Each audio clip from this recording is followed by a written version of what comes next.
Hi friends, welcome to daily life Tamil. இன்னைக்கு நம்ம market பயங்கர இறக்கம். காலையிலேயே 500 பாயிண்ட்டுக்கு மேல இறங்கி 23,000க்கு வந்துருச்சு. ஸோ அப்படி இப்படின்னு இப்பதான் திருப்பி கொஞ்சம் இதுவாகி 400 பாயிண்ட் வந்திருக்கு. பட் ஆனா ஒரு பெரிய இறக்கம் தான். ஸோ நம்ம ஆல்ரெடி சண்டே மார்க்கெட்ல கூட போட்டிருக்கோம், மார்க்கெட் இந்த போர் முடிகிற வரையும் நிக்காதுன்ட்டு. பட் ஆனா இப்ப மோசமா போயிட்டு இருக்கு இதோட நிலைமை. இன்னைக்கு எதனால இவ்வளோ இறக்கம் அப்படின்றத பேசலாம். அருள்ராஜன் சார் இருக்காங்க. வணக்கம் சார். வணக்கம் சார். இப்போ இன்னைக்கு பாத்தீங்கன்னா ஓவரா மார்க்கெட் 23,000க்கு போயிடுச்சு சார். ரொம்ப டவுன் ஆகி. ஸோ இப்பதான் கொஞ்சம் அப்படியே ஒரு 100 பாயிண்ட் ஏறி அந்த 24ல நின்று இருக்கு திருப்பி. ஸோ காலையிலேயே அவ்வளோ இறக்கம் இந்த போரோட இதுதானா சார், தாக்கம் தானா? கண்டிப்பா போரோட தாக்கம் தான். போரோட தாக்கம் சொல்லும் போது அதனுடைய நேரடியான பிரச்சனைகள் அப்படின்னு பார்க்கும்போது முன்னணியில இருக்கிறதுன்றது கச்சா எண்ணெய் விலை தான். இப்ப இன்னைக்கு பாத்தீங்கன்னா மார்க்கெட் கிட்டத்தட்ட 422 பாயிண்ட் டவுன்.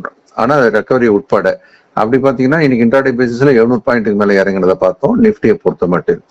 இந்த அளவுக்கு இந்த இறக்கம் அப்படின்றதுக்கான முக்கியமான காரணம் போர் நடக்கிறத ஒட்டி கச்சா எண்ணெயின் விலையானது மிக அதிக அளவு இப்ப ஏற ஆரம்பிச்சதை நம்ம பார்த்திருக்கோம். குறிப்பா ஆக்சுவலா நம்ம இந்த ஆரம்பிக்கிற காலத்துல பாத்தீங்க அப்படின்னா $72, $80 ஒரு பேரல் அப்படின்லாம் இருந்துகிட்டே இருந்தது. அப்புறம் படிப்படியா என்ன ஆச்சு, 100 தாண்டிச்சு, இப்ப 110 தாண்டிச்சு, 115 கிட்ட போயிடுச்சு.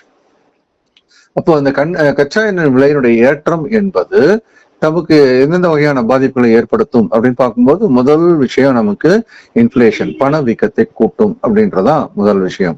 இந்தியாவை பொறுத்த மட்டும் நம்ம 80% மேலான கச்சா எண்ணெயை நம்ம வெளிநாட்டுல தான் இறக்குமதி பண்றோம். அதனால இந்த விலை அதிகமான விலையில நம்ம வாங்க ஆரம்பிச்சோம் அப்படின்னா நம்ம உள்நாட்டிலும் அந்த கச்சா எண்ணெய் விலையை ஒட்டி பெட்ரோல் டீசல் விலை உயர்த்தப்பட்டால் அது என்ன பண்ணும், நமக்கு பெரிய அளவுல விலைவாசியை உயர்த்துவதற்கான வாய்ப்பு இருக்கிறத நம்ம பார்க்கிறோம். பட் ஆனா இப்போ நீங்க சொல்ற இந்த விஷயம், இப்ப நம்ம கச்சா எண்ணெய் ரஷ்யா கிட்ட வாங்குறோம் அப்படின்ற ஒரு ஒப்பந்தத்துக்கு வந்துட்டோம்ல சார். சோ அப்படின்னும் பொழுது நமக்கு அது டிமாண்ட் அதிகமாகுமா, நமக்கு அது ப்ராப்ளம் ஆகுமா சார்? அது அதாவது ரஷ்யா ரெண்டு நிலைமை இருக்குது. ரஷ்யா முன்னாடி கொடுத்தது நிலைமை வேற. ரஷ்யா வேணான்னு சொல்லிட்டு நம்ம வெளியில வந்திருக்கிறோம். இருந்தாலும் ரஷ்யா கொடுக்கும்.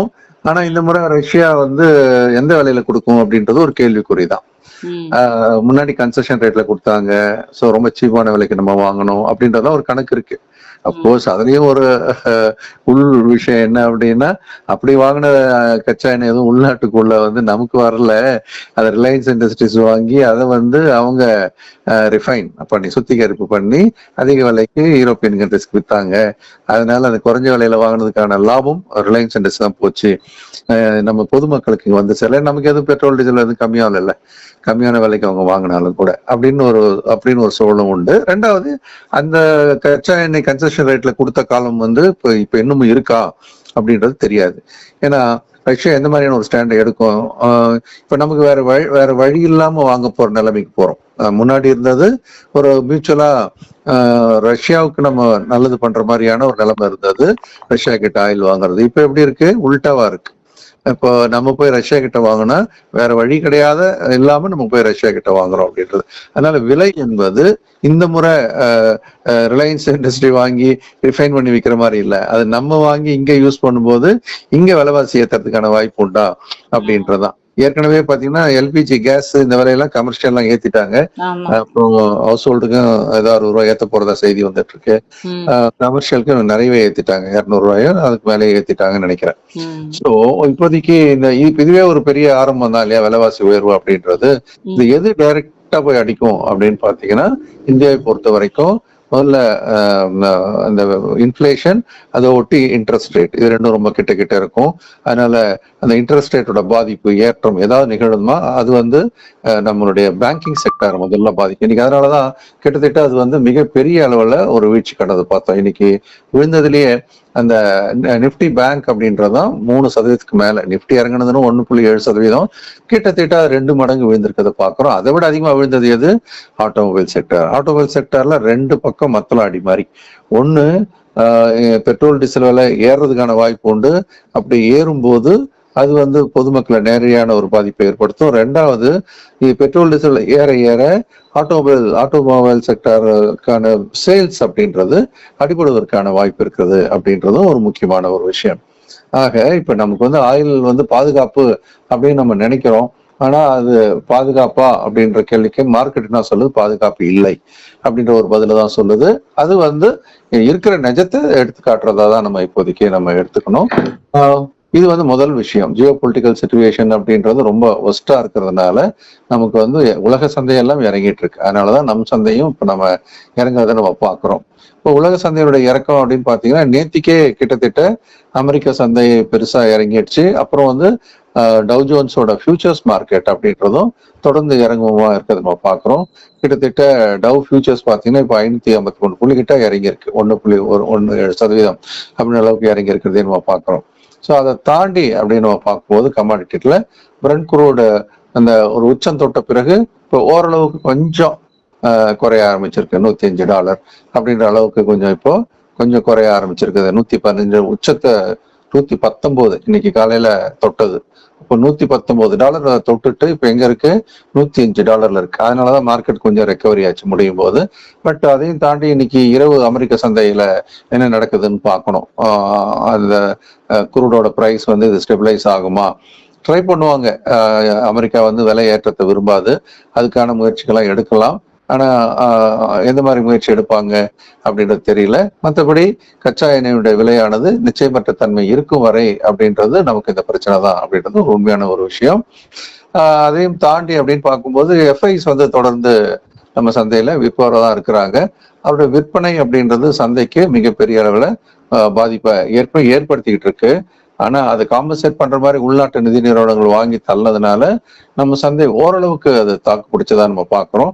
ஆனா தொடர்ந்து அது தாக்கு பிடிக்குமா அப்படின்னு தெரியாது. ஏன்னா போன வாரம் அப்படின்னு பார்க்கும்போது தொடர்ந்து அவங்க டெய்லியே பாத்தீங்க அப்படின்னா போன வாரத்துல வந்து 3000 கோடியில ஆரம்பிச்சு 8000 கோடி, அப்புறம் ஒரு 6000 கோடி அப்படின்னு சொல்லிட்டு கடன்னு மிகப்பெரிய அளவுல இப்ப இந்த மாசம் எடுத்தீங்கன்னாவே 21,831 கோடிக்கு வித்திருக்கிறாங்க. நம்ம ஆளுங்க டிஐஸ் வந்து 32,000 கோடிக்கு மேல வாங்கியிருக்காங்க. அதனால அவங்க செல்லிங்ஸ் எல்லாம் ஓரளவுக்கு அப்சர்வ் ஆனதவே நம்ம எடுத்துக்கலாம்.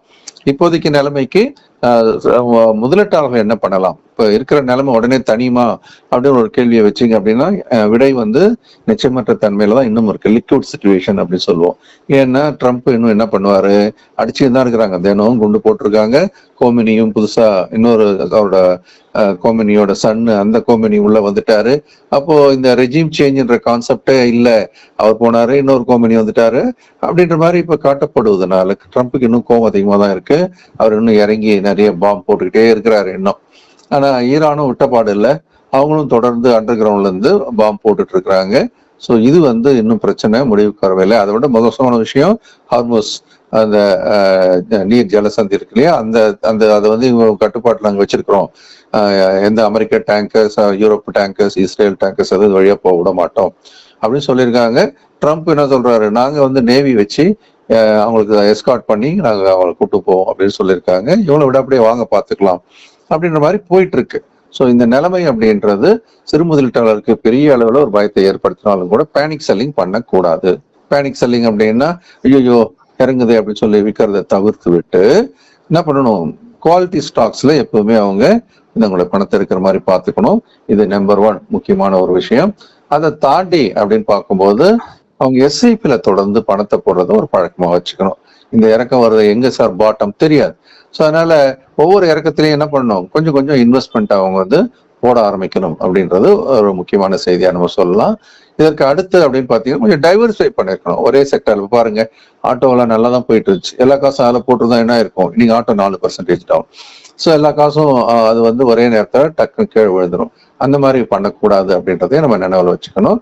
கூடவே என்ன பண்ணணும்? கையில கொஞ்சம் கேஷும் வச்சுக்கணும். அதனால கொஞ்சம் பஃபர் கேஷ் வச்சுக்கணும். பங்குகளை பணமா மாத்தி வச்சுக்கிறதும் ஒரு முக்கியமான செயலா பார்க்கணும். ஸோ இதை பயன்படுத்தி ஆக்சுவலா மார்க்கெட் எல்லாம் செட்டில் ஆகி திரும்பும் போது வி ஷேப் ரெக்கவரின்னு சொல்லுவோம்.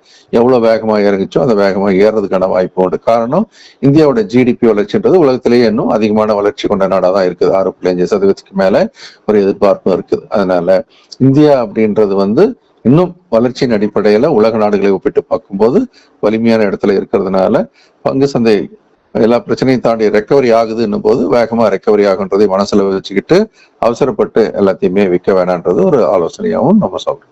Okay sir. ஸோ இப்போதைக்கு இந்த இந்த வார் சிச்சுவேஷன் தான் இப்போ மார்க்கெட்டை ரொம்ப டஃப்பாக கொண்டு போயிட்டு இருக்கு.